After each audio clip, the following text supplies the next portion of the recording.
শুক্রবার মানেই হচ্ছে লেজি একটা দিন। শুক্রবারে ঘুম থেকে ওঠা অনেক কষ্টকর। অনেক কষ্টের শেষে ঘুম থেকে উঠলাম। আসসালামু আলাইকুম, কেমন আছেন সবাই? আলহামদুলিল্লাহ, আমিও ভালো আছি। আপনারা ভালো আছেন আশা করি। তো ঘুম থেকে উঠে দেখি পাশের বাড়ির ভাবি 300 টাকার সিন্নি নিয়ে হাজির। উনার হাজব্যান্ড বাসায় নাই, আর উনি সিন্নি বানানো জানে না। আমাকে দিল সিন্নিটা বানানোর জন্য। আমিও না করতে পারলাম না, যেহেতু আমি ছোটবেলা থেকে সিন্নি বানানোতে অনেক অভ্যস্ত। আমার আম্মু, আমার ভাইয়া সবাই অনেক সিন্নি বানাইতো। তার দেখে দেখে আমি শিখে ফেলছি সিন্নি বানাতে।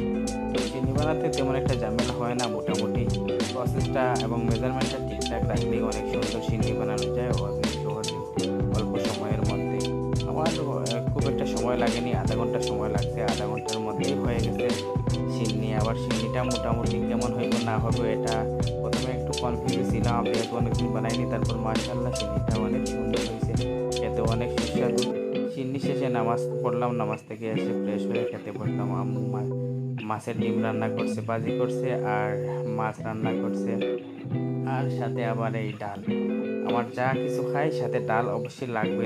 ডাল আর সালাদ হলে আমার কিচ্ছু লাগে না। মাছ মুরগি যেখানে সেখানে যাক, এগুলা থাকলেও চলবে, না থাকলেও চলবে। তো শুক্রবার এই জন্য আম্মু একটু মাছ রান্না করছে। আমি সচরাচর মাছ তেমন একটা খেতে পছন্দ করি না, আমার শাকসবজি বেশি ভালো লাগে। তারপর যেহেতু রান্না করছে খেতেই তো হবে, খাওয়া শুরু করলাম। পেট করে অনেক অনেক অনেক অনেক বেশি খেলাম। আসলে আমার এতটা খিদে লাগছিল সারাদিন কাজ করে। তারপর দেখলাম আমার একটা মুরগি বাচ্চা দিছে, 8টা বাচ্চা দিছে মাশাআল্লাহ। তো সবগুলা বাচ্চা অনেক কিউট ছিল। বাচ্চাগুলাদেরকেও এক ফুটা করে ডব দিতেছি।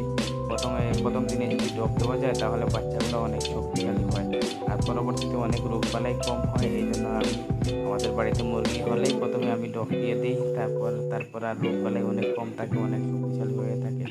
ডব দেওয়া শেষ হলে গাড়ি একটু মুছলাম। গাড়িটাতে অনেক ময়লা জমে গেছে, আর গাড়ি ওয়াশ করা এত কঠিন, আমার দ্বারা সম্ভব হবে না এই কাজ। একটু হালকা হালকা মুছে টিপে যাচ্ছি সাগরনালার রাস্তাটা কি বলবো, এত সুন্দর।